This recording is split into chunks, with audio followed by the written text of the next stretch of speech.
ইসরায়েলের প্রধানমন্ত্রী বেনিয়ামিন নেতানিয়াহুকে জাহান্নামে পাঠাবে ইরান। তিনি বলেছেন, নেতানিয়াহুর বিরুদ্ধে মুসলিম বিশ্বে প্রচণ্ডভাবে পবিত্র ক্ষোভ জমা হচ্ছে এবং তাকে জাহান্নামে পাঠানোর এই বক্তব্য একসময় বাস্তবে পরিণত করা হবে। একই সাথে তিনি হরমুজ প্রণালী খোলার ব্যাপারে কতগুলো শর্তের কথা জানিয়েছেন। তিনি বলেছেন, আমেরিকাকে ইসলামাবাদ সমঝোতা স্মারকে ফিরতে হবে এবং লেবানন, গাজা সহ পুরো মধ্যপ্রাচ্যের যুদ্ধ বন্ধ করতে হবে।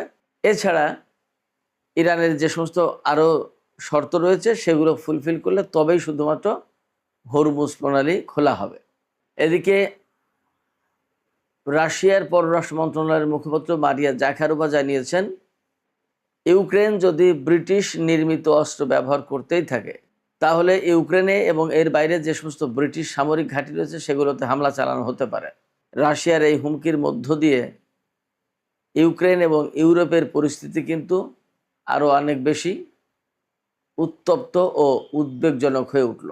এদিকে আপনাদের আরেকটা গুরুত্বপূর্ণ খবর দিই,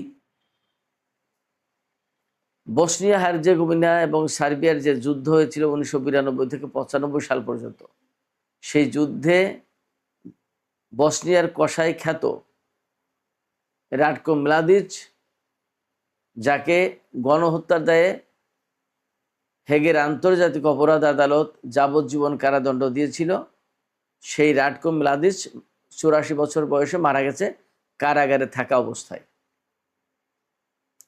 সর্বশেষ আরেকটা খবর দিয়ে আমি মূল আলোচনায় চলে যাব, সেটি হচ্ছে নেপালে যে ভয়াবহ ভূমিধস বন্যা হয়ে গেল তাতে মৃতের সংখ্যা 390 জনে পৌঁছেছে এবং এখনও নিখোঁজ 1500। তার মানে গতকালকে আমি যে খবর দিয়েছিলাম তার চেয়ে নিখোঁজের সংখ্যা আরও বেড়েছে।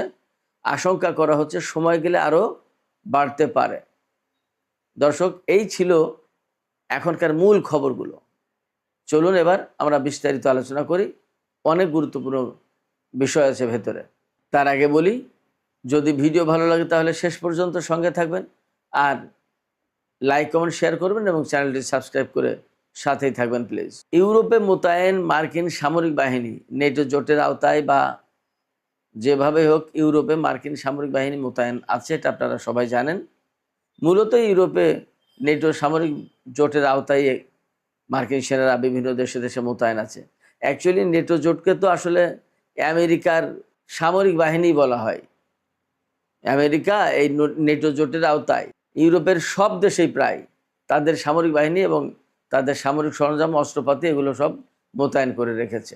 এই যে ইউরোপে মোতায়েন যে মার্কিন সেনা, তাদের কাছে পেট্রিয়ট ক্ষেপণাস্ত্রের সংখ্যা এত পরিমাণে কমে গেছে যে এখন যদি রাশিয়া ইউরোপের দেশগুলোতে হামলা চালায় তাহলে রাশিয়াকে মোকাবেলা করা বা রাশিয়ার বিমান হামলা বা ক্ষেপণাস্ত্র হামলা ঠেকানোর জন্য যে রকমের পেট্রিয়ট ক্ষেপণাস্ত্র প্রতিরক্ষা ব্যবস্থা দরকার তা নেই। তাদের হাতে পেট্রিয়ট ক্ষেপণাস্ত্র পর্যাপ্ত পরিমাণে নেই, মানে রাশিয়াকে মোকাবেলা করা সম্ভব হবে না। এই যে মার্কিন বাহিনীর হাতে পেট্রিয়ট ক্ষেপণাস্ত্র কমে গেল, এর কারণ কি? ওই খবরেই পরিষ্কার করা হয়েছে যে ইরানের সাথে যুদ্ধ করতে গিয়ে এই অবস্থা হয়েছে, অর্থাৎ ইউরোপ খালি, পেট্রিয়ট ক্ষেপণাস্ত্র এখন নেই। তার মানে ইউরোপ থেকেও পেট্রিয়ট ক্ষেপণাস্ত্র নিয়ে ইরানের বিরুদ্ধে যুদ্ধ করতে হয়েছে। শুধু ইউরোপ না, এশিয়ায় যে সমস্ত দেশের দায় দায়িত্ব মোটামুটি পালন করত আমেরিকা, সেই সমস্ত দেশেও এই পেট্রিয়ট বা থার্ড এই সমস্ত সিস্টেম কিন্তু নেই। অনেক জায়গা থেকে নিয়ে চলে এসেছে, বিশেষ করে দক্ষিণ কোরিয়া এবং জাপান। এই সমস্ত দেশ এখন কিন্তু অনেকটা অরক্ষিত।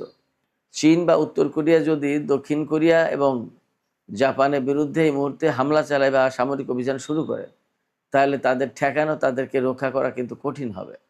অবস্থাটা এরকম। একইভাবে ইউরোপে একই পরিস্থিতি তৈরি হয়েছে। রাশিয়া যদি হামলা শুরু করে তাহলে তাদের প্রতিরক্ষা অর্থাৎ সুরক্ষা দেওয়ার ব্যবস্থা খুব একটা নেই। রাশিয়া কিন্তু ব্রিটেনের বিরুদ্ধে বিশেষ করে হামলার একটা চিন্তা ভাবনা করছে, নিয়ে নানা রকমের কথা আছে।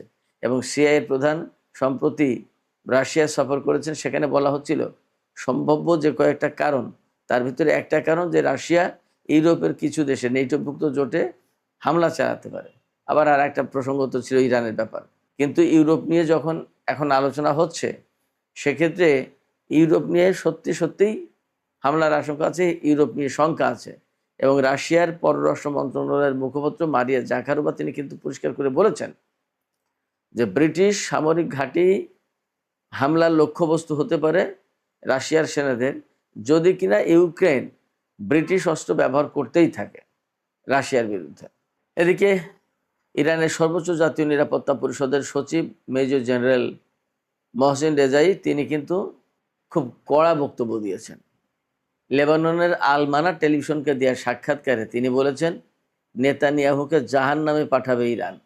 মহসিন রেজাই বলছেন যে নেতানিয়াহু যে সমস্ত ভুল করেছে তার কারণেই ইসরায়েল অর্থাৎ ইহুদিবাদী শাসন ব্যবস্থার অবসানের দ্বার প্রান্তে পৌঁছেছে খুব সন্নিকটে, এবং নেতানিয়াহুর ভুলের কারণে এগুলো হতে যাচ্ছে, এটা প্রমাণ হবে। এই সাক্ষাৎকারে তিনি লেবানন এবং বৈরুতে হামলার ব্যাপারে, ইসরায়েলি হামলার ব্যাপারে একদম সুস্পষ্ট করে বলেছেন, দক্ষিণ লেবানন এবং বৈরুতে ইসরায়েলি বাহিনী যা করছে তা খুব ঘনিষ্ঠভাবে পর্যবেক্ষণ করছে ইরান। বৈরুত এবং দক্ষিণ লেবাননের ঘটনাবলী যা ঘটছে, ইসরায়েল যা করছে, তার সমস্ত সবকিছু ইরানের জন্য অত্যন্ত সেন্সিটিভ বলে মহসিন রেজাই উল্লেখ করেন। তিনি বলেন যে দক্ষিণ লেবানন এবং বৈরুত হচ্ছে ইরানের কাছে রেড লাইন, এই জায়গায় ইসরায়েলের প্রবেশের কোনো অধিকার নেই। একই সাথে তিনি আরও বলেছেন যে গাজা, লেবানন, সিরিয়া এর প্রত্যেকটা জায়গায় যুদ্ধ বন্ধ হতে হবে, তবেই হরমুজ প্রণালী খোলা হবে। আর এর ব্যাখ্যা হিসেবে তিনি বলেছেন, এই যে গাজা, লেবানন, তারপরে সিরিয়া প্রত্যেকটা জায়গায় হামলা বন্ধ হওয়ার দরকার এই কারণে যে পুরো মধ্যপ্রাচ্যটা একটা চেইনের মতো একটার সাথে একটা আটকে আছে, শিকলের একটা অংশের সাথে আর একটা অংশ কিন্তু